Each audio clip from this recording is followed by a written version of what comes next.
So, hello everyone, and welcome to the live stream for qualifying here at Sakir, Bahrain. Sorry, there was a bit of delay. There was some technical work going on in the background. In Q1, we have 5 minutes left, and currently, no surprise that a McLaren is the quickest, but a bit of a surprise that that McLaren is of Lando Norris. If you might have followed the stream throughout the whole weekend,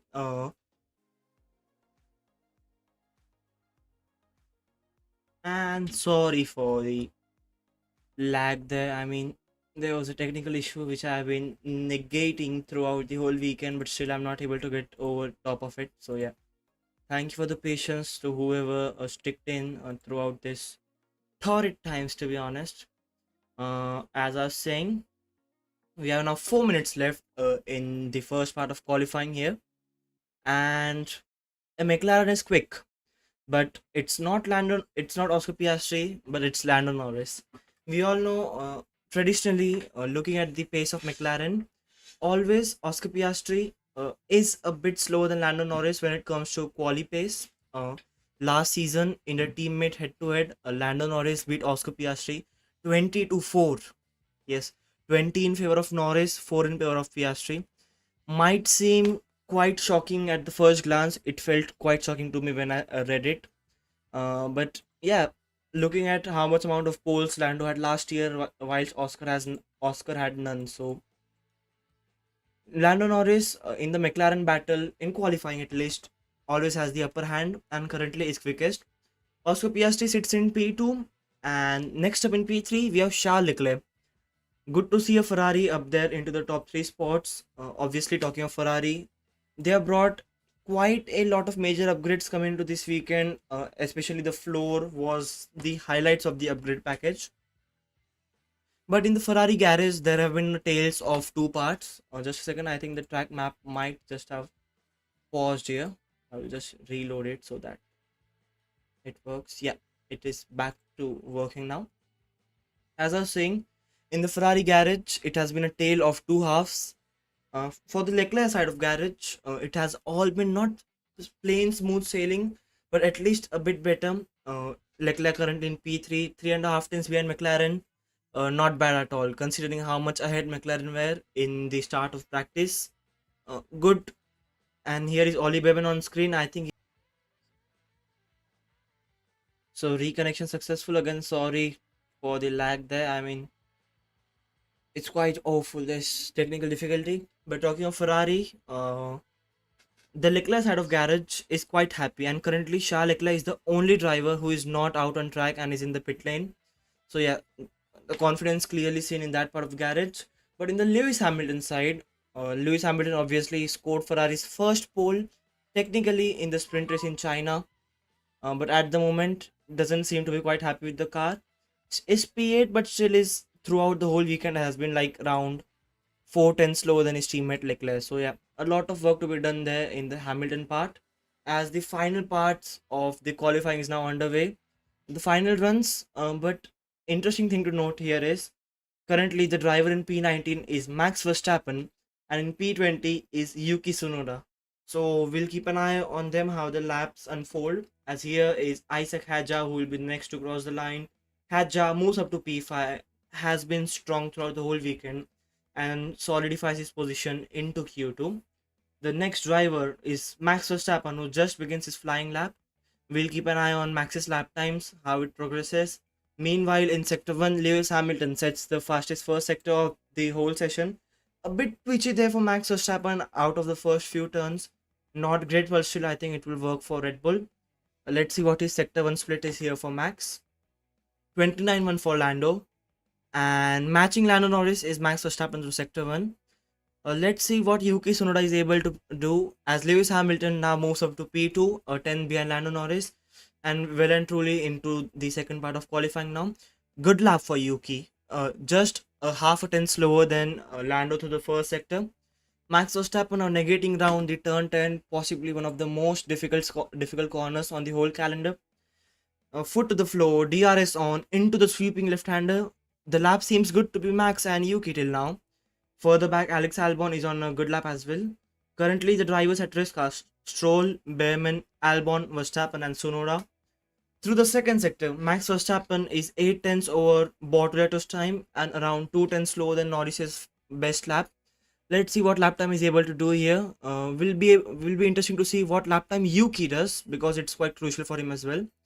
So Max Verstappen crosses the line and moves up into P3. So P3 for Max there, a good lap time and secures his position into the final part of qualifying. Next up is Yuki Tsunoda. Let's see what lap time is able to do. Foot to the floor, Yuki Tsunoda P11. P11 for Yuki there, so is safe at the moment. But the drivers behind him are constantly improving the lap time. So let's see what they're able to do. The next driver crossing the line will be Alex Albon. Has been into Q3 for most of the parts this season. Crosses the line, goes P14.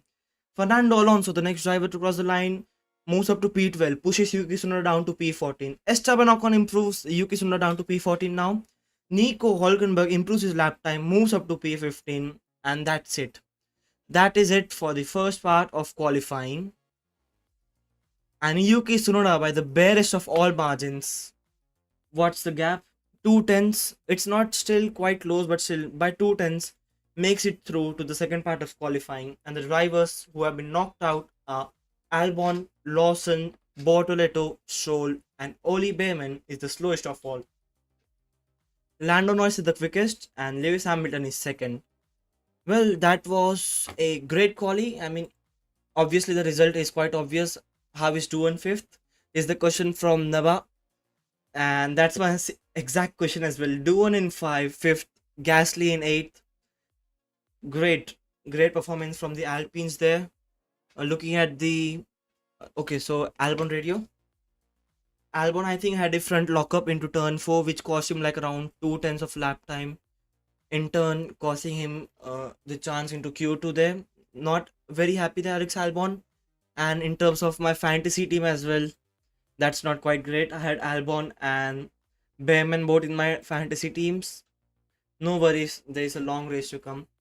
But yeah, as I was saying, the top runners, Norris is first, Piastri is fourth.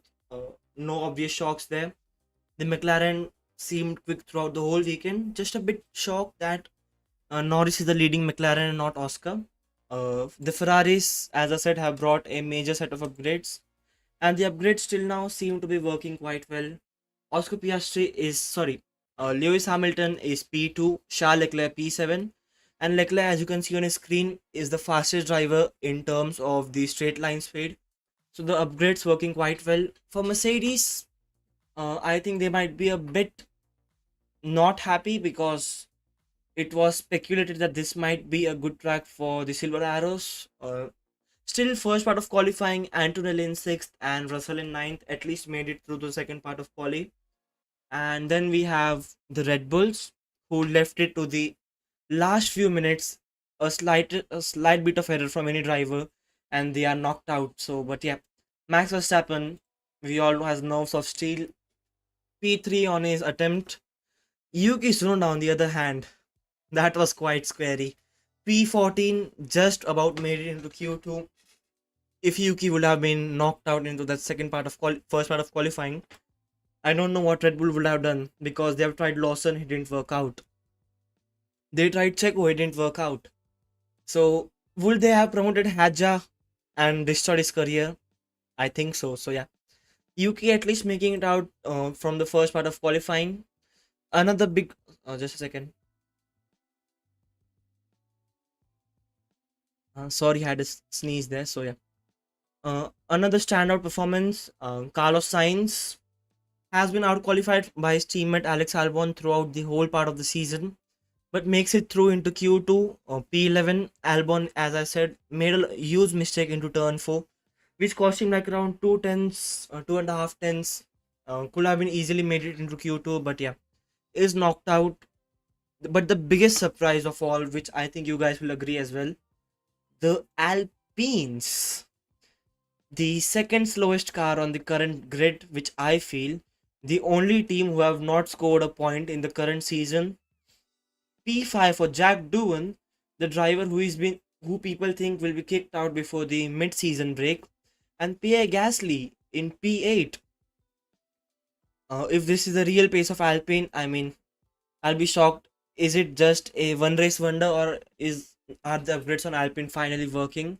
Because we all know at this very track last season, Alpine were dead last. And when I say dead last, they were the absolute joke of the field at that time. The car was overweight, it wasn't working properly, it didn't have any color so that they can scrap off the weight. But yeah, P5, P8 for Doohan and Gasly, I will say, is quite an impressive job. Next up, talking of Isaac Hadja in P10. His teammate Lawson, unfortunately, in P17 is knocked out, which is not great for his future in Formula One. But Hadja again proving his point, proving his metal. P10, I think, in the RB is now kind of staple for Hadja because throughout the last 2 weekends he has been performing quite well. So yeah, good performance for Hadja in 10th. Next, then we have Ocon making it to the Q2. So is Alonso and Hulkenberg. The only kick Sauber into the second part of qualifying. And the second part of qualifying will be underway in a few minutes now. I think it's like around a minute. But in the meantime, thank you very much everyone who are tuned in. Thank you for staying here, even though there are a few technical issues which I will sort out by the next race surely. But yeah, please don't forget to like the stream, subscribe the channel. It really helps and motivates me a lot. We are currently only 11 subscribers away from the target. So if you can reach the target by the end of the Sunday's Grand Prix, I'll be very much grateful of you guys. And the super chat as well. If you can donate there, it will really motivate me a lot to keep creating these videos, because I'm literally giving up on my studies so that I can create this content. Though not the best quality, but I will still try my best to give you guys the best content possible from my side. As Q2 is now underway and the pit lane is now open, still no drivers are out on track, but they will be out surely in a few seconds time now. Q2 has begun. So in the live chat, everyone feel free to share your predictions. Who will be your top three? Which driver do you think can win the race tomorrow? All the predictions. It will be really awesome to have a chat on them as well. As the tire blankets are off and the Mercedes are the first drivers who are out in the pit lane.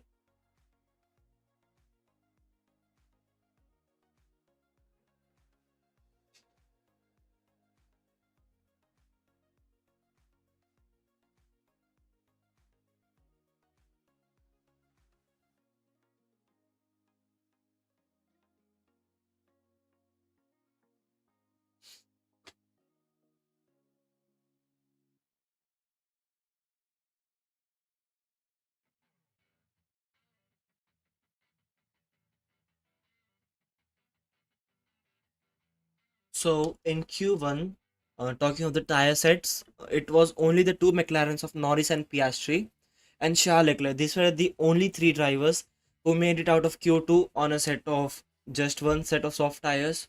So this is quite good for them. So they can have an extra set in the Q3 session.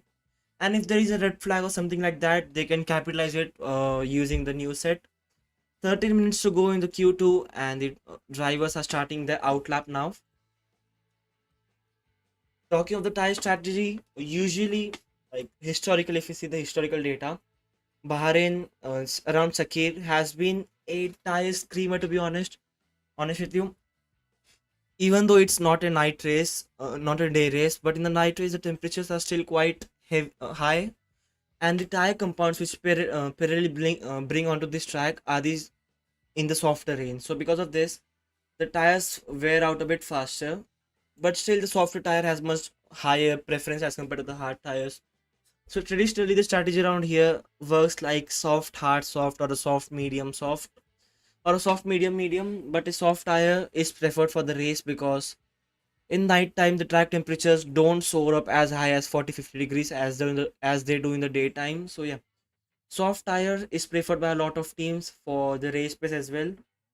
And here is Kimi Antonelli, who has lost his opportunity of being the youngest. As there's a yellow flag on the track, I will let you know, guys, for what it is. But as I was saying, Kimi Antonelli has now lost his opportunity of being the youngest race winner in Formula One. Max Verstappen was 18 years and 6 months, I think, when he won the Which Grand Prix it was? Yeah, Spanish Grand Prix. But Kimi Antonelli had the last chance in China, but was unable to do so in Japan. Sorry, but still took the record for the youngest driver to set the fastest lap and youngest driver to lead a race. So yeah, good records there for Kimi Antonelli, as Yuki Tsunoda is the first driver to start his flying lap.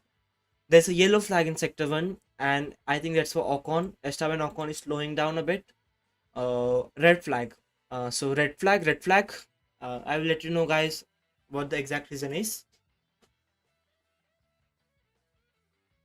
Oh, Ocon has crashed. Oh no, Ocon has crashed. So that was the reason why we have been seeing a constant yellow on our screens. I'm okay, says Esteban Ocon. That's a great thing. But that seems to be a heavy impact into turn number 3. Oh, I think he might he has done a Nikita Mazepin. If you guys might remember that race from 2021, Mazepin crashed into the very third corner of his Formula 1 career. The car seems drenched. The driver is okay, but surely qualifying over for Ocon. Maybe the back of the grid start because the chassis seems to be quite heavily damaged as well.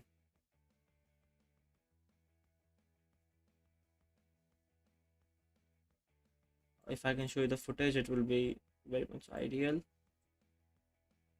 But yeah, hands on head for the Haas mechanics. They have a lot of work to do this night. Ocon has crashed. Behrman is P20. Not the qualifying session which Haas would have hoped for. And the clock has stopped on an 11 minute and 1 second. We'll take a look at what the incident was when we have take a look at the replays.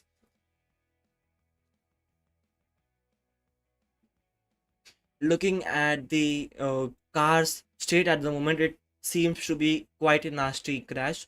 Here is the replay for Esteban Ocon into turn 1. A bit car is a bit lazy to turn in. Turn 2, turn 3 onto the curb. Yeah, exactly as I said. Turn 3 ran a bit wide onto the curb, lost control of his car, and bam, straight into the barrier there, Esteban Ocon, and his qualifying is now over.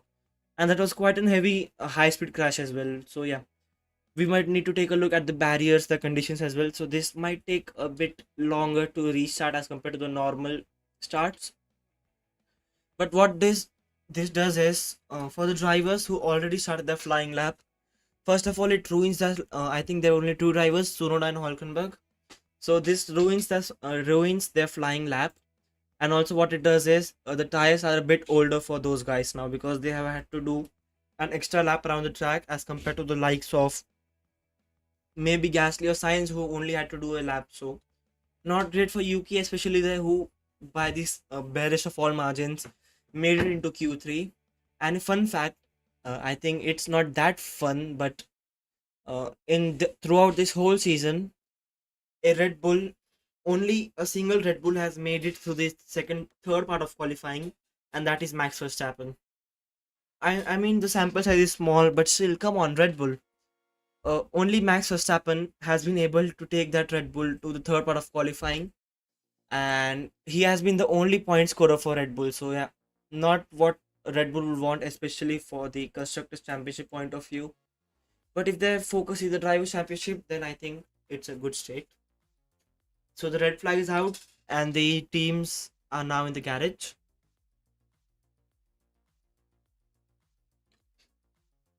Uh, so talking of the pace and the pace analysis from the Friday practice until the session is underway. Obviously, McLaren seemed to be the leader of the field quite comfortably when we look at the race pace and the quali pace data. In the quali pace, the things are still a lot closer. But when we move on to the race pace, I mean that McLaren is a beast. Almost 3.5 to 4 tenths quicker per lap than all of the rivals. That is, in the span of a 58 laps race, a McLaren can win a race by around 20 seconds. That is quite huge. In quali pace, the likes of Ferrari and Red Bull and Mercedes are a lot more closer as compared to the race pace. Talking of the best of the rest, that is the second best team. Looking at the quali pace data and in more general as well, the Ferrari seems to be a much more better package as compared to Red Bull and Mercedes. Though we not don't know the fuel loads and the tire engine modes and all that, but the Ferrari with the new upgrades they have brought, The upgrades seem to be working at the moment. The car looks stable. The driver feedback is good. And that's what an upgrade is meant for. The drivers seem to be confident, and yeah, Ferrari seemed to be the second quickest team. In the race pace, though, Ferrari dropped back to being the fourth fastest team. I mean, the gaps are not that much between Mercedes and Ferrari in second and fourth. It's like around tenth and a half or two tenths, maybe a tenth per lap. But still, the Ferrari, at least in quali pace, seems to be quite a strong car.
And the pit lane is now open and the cars are now out on track. Uh, the first drivers to be out on the track are again the Mercedes Then we have Hulkenberg, Sainz, and the rest coming out. But as I said, from this red flag part, the drivers that would have been hampered the most will be Sunoda and Hulkenberg because they already started a flying lap. So yeah, not exactly ideal for them, but the qualifying is now underway.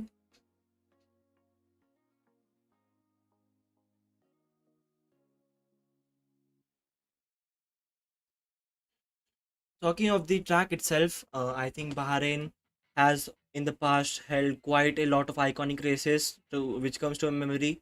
At least in the recent past, we can talk about the 2020 Bahrain Grand Prix where Hulkenberg crashed, the 2020 Sakhir Grand Prix on the alternate layout with the heartbreak for George Russell, and here is Kimi Antonelli starting Russell's teammate starting a flying lap. In 21, we had the epic duel in the desert between Hamilton and Verstappen. In 22, we had Leclerc and Verstappen's amazing battle. 23 and 24 a bit meh, but because of Verstappen's domination. But Bahrain usually has been a good track. Let's see what. I don't even know if that's still up on the channel, but I was so happy. I was very pleased.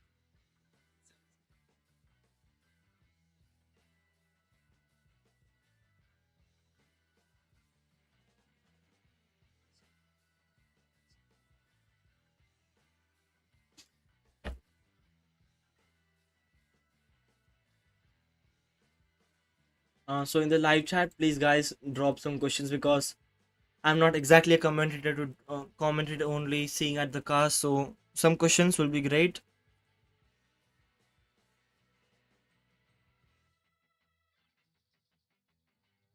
Let's take a look at the lap times currently we have. Antonelli, Russell, Hadja are the three drivers currently on a good lap. Antonelli fastest in sector 1, but that is taken by his teammate George Russell. Fastest in sector 2 for Antonelli, which Russell doesn't take away. In the Mercedes part as well, I mean, Antonelli has been the first. Antonelli has been a quicker driver this weekend as compared to George. Antonelli crosses the line 131.1 for Antonelli. George Russell with a beautiful slipstream behind the Alpine is the next driver to cross the line. Moves only P2, 2.5 tenths slower than his teammate. This just solidifies the point that Russell seems to be a bit slower than Antonelli, at least this weekend. Isaac Hadja, who has been impressing quite a lot this weekend, will be the next driver to cross the line. Good two sectors. Let's see what lap time he puts in for the third sector. Carlos Sainz is the next driver to cross the line, and Sainz moves up to P2, splits the two Mercedes. So yeah, a great lap time there for Carlos. Isaac Hadja comes into the pit lane. No lap time set for Isaac there. I think he might have made a mistake somewhere. Lando Norris is the next driver to cross the line. Is on a good lap, fastest in sector 2, which is taken by his teammate Oscar Piastri, who has the fastest sector 1 and sector 2 currently. Lando Norris goes fastest of all, 6 tenths faster than the Mercedes. I think the Mercedes I think are a set of used tires as compared to Norris's new tires. Oscar Piastri will be the next driver who will be crossing the line. Oscar Piastri crosses the line and goes P1. So yeah, Oscar Piastri now is ahead of Lando Norris, a tenth and a half faster than his teammate as Lewis Hamilton comes into the pit lane. Charles Leclerc, only one of three drivers after Piastri and Norris on a set of new tires. Let's see what lap time it does. Charles Leclerc crosses the line, DRS open.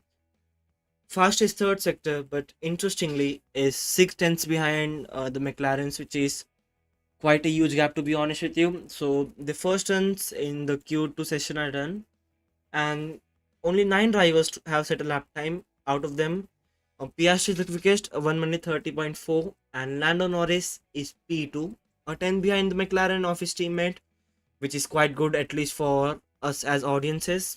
But if you want to see a great constructors battle, I will say you are in a wrong season at the moment because the gap between the McLarens and the Ferrari in P3 is 6 tenths, which is quite used to be honest with you. Again, the Red Bulls haven't set a lap time yet, and they will need to stay take make set a good lap at the absolute ending moments.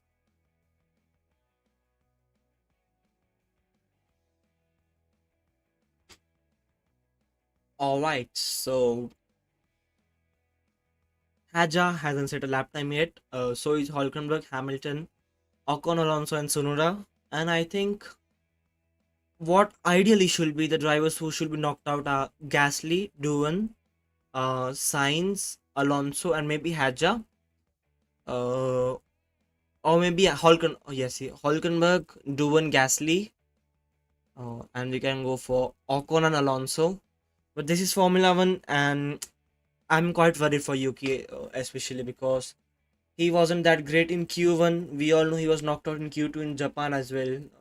Being his home track, he might have had a lot of experience around that, but still knocked out in Q1. So yeah, not ideal there for Yuki, but hoping for the best that he at least makes it out from Q2 and becomes the first Red Bull this season, which is quite shocking to be honest with you. But the first second Red Bull this season to make it into Q3. Only Verstappen in the Red Bull has made it to Q3 in all sessions for Red Bull, and none of the Red Bulls, that is three races for Lawson and one race for Sonoda, they haven't been able to make it into Q3. Sorry, two for Lawson and one for Sonoda. Let's see what he does. In the meantime, thank you very much everyone for tuning in. Please be sure to drop in your predictions in the live chat. It will be really a great point of conversation.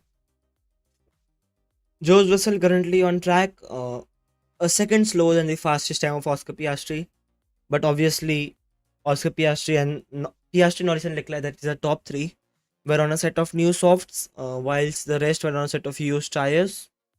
So George Russell will be the first driver to start his flying lap, but mostly we'll keep an eye on Yuki Tsunoda because he is the driver whose contract is mostly at risk. So yeah, Russell starts his flying lap throughout the weekend. Russell has been slower than his young rookie teammate, so he'll definitely would like to turn it around in qualifying, which the qualifying battle is led by 3-0 by Russell at the moment. Going through the first few turns, the Mercedes car actually seems to be great, but when we compare to the likes of McLaren or maybe even Ferrari in qualifying, I think it is not as reactive and as stable as compared to the rest of the two cars. In the first sector, they are good, only 910 slower than only 900 slower than Piastri, which is great. But the main difference that the McLaren are making is in the second sector, where there's a lot of twists and turns, and a lot of slow and medium speed corners. The McLarens are absolutely rapid through those parts of the track. So yeah, George Russell, let's see what he's able to do. Yuki Tsunoda on a good lap, his personal best in sector one. Let's see what lap time he's able to put in. George Russell to the second sector. Now here is where huge differences start to creep in. Russell to the second sector, 310 slower than McLaren. So yeah, a much better lap as compared to some other drivers. 310 the gap between Piastri and Russell in the first two sectors.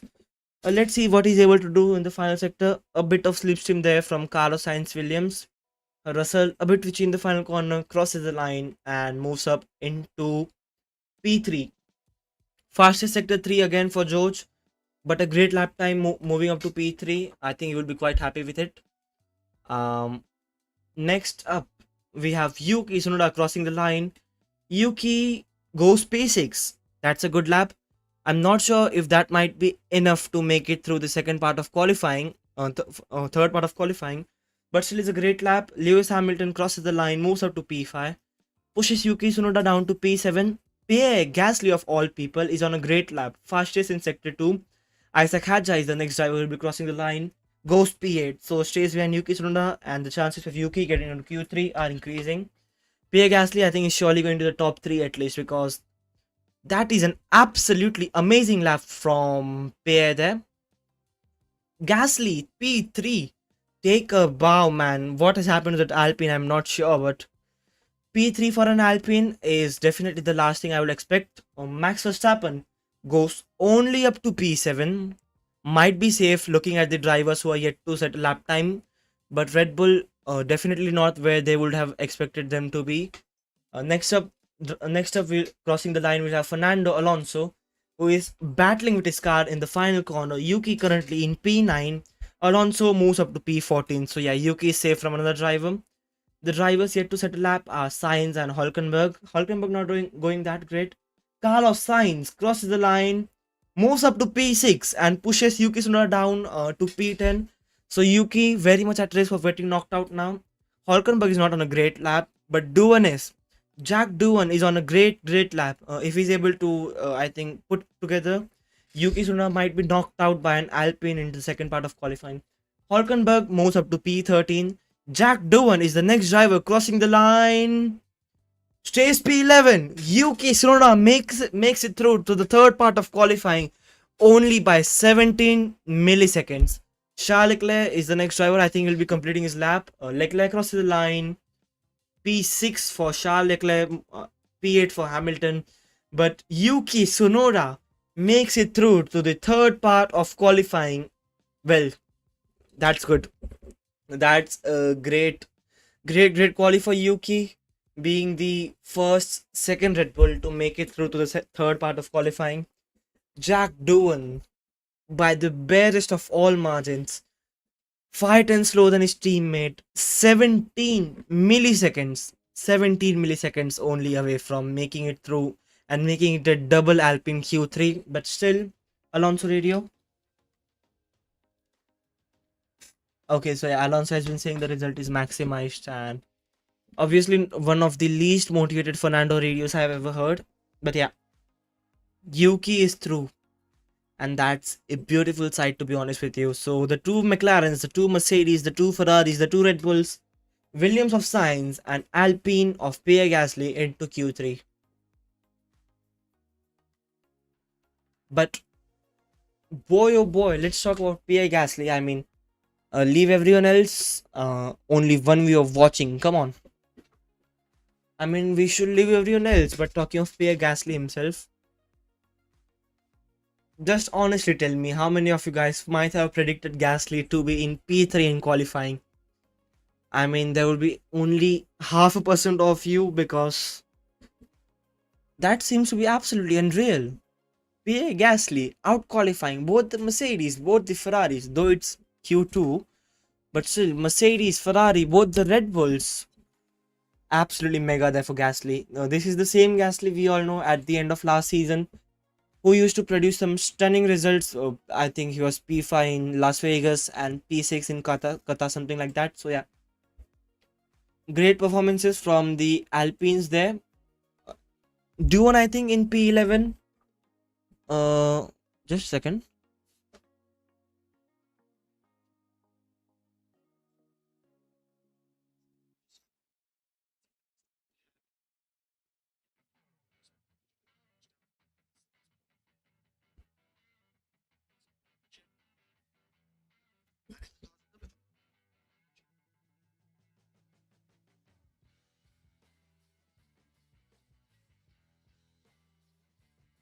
Yeah, so Anthony Russell failing to follow the okay, so the likes of Antonelli and Russell will be investigated after the session, because leaving the garage before the resumption time is announced. So I think a penalty might be incoming for the Mercedes, because it's obviously out of the rules to leave the pit lane when the session start time has not been announced. So yeah. But yeah, talking of Alpine and Gasly, I mean, the more we talk, the less it is about them, because P3 on Alpine, how much is it? 3000s? Is it 3000s? Yeah, 800s. Only 80 milliseconds behind the McLaren of Lando Norris. I think Alpine will be very much happy if this is the actual Q3 result. Talking of the rest, I mean, Ferrari won't be very much happy with a P6 and a P8, but still, the final part of qualifying is left. Our current drivers' championship P2, Max Verstappen only is P9, which again is not very ideal. And yeah, the Red Bull really struggling this weekend, because what the trend throughout the season has been is, even though the second Red Bull might not be performing that great, but at least Max was there into the top 3, the top 4 fight. But yeah, Max in P9, Yuki in P10, not these are not happy hunting days for Red Bull, to be honest with you. But yeah, a great qualifying, to be honest with you, because the likes of Sainz, I think, who had a lot to prove coming to this weekend, obviously had a lot of hype when he came on from Ferrari up to Williams. Was out qualified by Albon in the first three races of the season, but now yeah, into Q3. Currently P7, I think, will be very much happy with his performance there. It's had oh, I did not notice it in the meantime that Isaac Hadja has been knocked out and is P12 only. Hadja was very quick, very quick throughout the whole weekend. I think might have made an error in on his final flying lap. Let's take a look into the final corner. Oh, had a slide there, Hadja. So surely would have at least cost half a tenth to around a tenth. What by what margin was he knocked out? 26 milliseconds there. So yeah, not ideal for Hadja, but still Yuki will be very much happy with it because if Hadja would have out qualified Yuki there, I mean, Helmut Marko will be on the call saying Hadja to come into that Red Bull seat, demoting Yuki back to RB. But yeah, Q3 will be underway. I'll be stopping the commentary now because there's only a one person watching. So yeah, we'll try to improve it for the future sessions. So yeah, thank you for all the support. The stream will be active. I will upload the video as soon as the qualifying results are out. But yeah, thank you for all the support there, guys.